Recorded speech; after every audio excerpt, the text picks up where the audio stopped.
tikriausiai kažkokio tai išskirtinumo negali būti visų pirma šitoje geopolitinėje situacijoje ir įvertinant mūsų šalies saugumą, žemės ūkis visada buvo atsakingas už apsirūpinimą maistu, sveikų maistų, saugių maistų, tai tas prioritetas yra dar didesnis, o tas apsirūpinimas ir apima visas žemės ūkio šakas ir veiklas.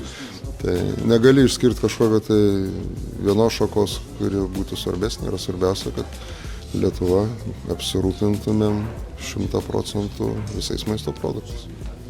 Kaip matote žemės ūkio sektoriaus vaidmenį platesnėme valstybės ekonomikos ir regionų vystymo kontekste?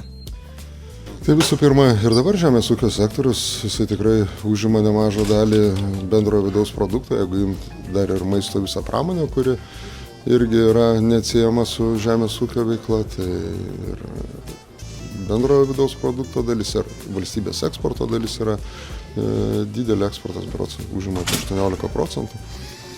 Tai tas gamybos potencialo didinimas ir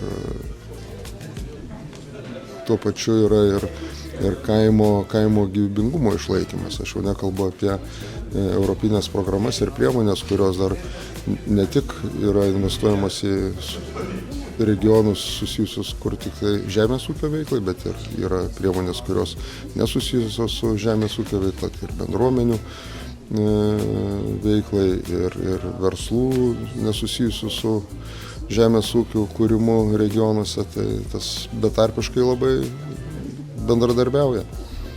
Pastaruoju metu daug kalbama apie trumpąsias maisto tiekimo grandines ir vietos produkcijos realizaciją. Kaip jūsų manymu tokios iniciatyvos paveiks smulkius ir vidutinius Prienų bei Birštono krašto ūkininkus?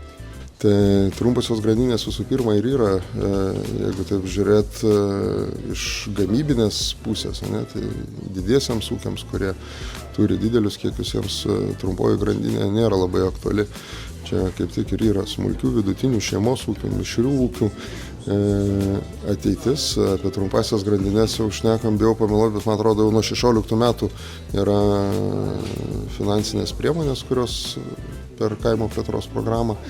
Ne visada jos yra gal patrauklios, tai Žemės ūkio ministerija dabar tikrai sutelkia didelį dėmesį ir aiškinamės ir su savo socialiniais partneriais, kodėl tai nėra patrauklu jiems.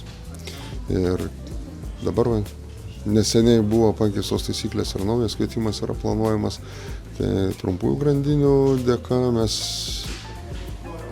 ir užsitikrintumėm maisto tiekimą, nes COVID laikotarpis, kada prasidėjo COVID 20 metais, mes matėm, kad ilgosios grandinės jos labai greitai sutrūkinėjo ir tiekimas tarp ES šalių jisai nutrūko, nes buvo sustabdytas judėjimas ir tam tikras laiko tarpas, pakol atsirado maistų ir žalieji koridoriai, vėl atsistatė tiekimas, bet to šalis, kurios vienų ar kitų produktų neapsirūpino 100%, susidūrė su problema. Aišku, kitos, kurios būdavo eksportuojančios, irgi susidūrė, mes kaip Lietuva tada su paukštiena, kada reikėjo praktiškai gaminti į sandėlį, šaldyti, nes paukštienos gaminam daugiau negu kad suvartojam. Tai tas parodė. Šitoje geopolitinėje situacijoje irgi turėtumėm suprasti, kad netgi ir žalius koridorius atsidarius, jeigu ateitų X diena, tai net niekas nenorėtų vežti, nes kiekvienas rūpinsis savo šalies saugumu ir maisto apsirūpinimu.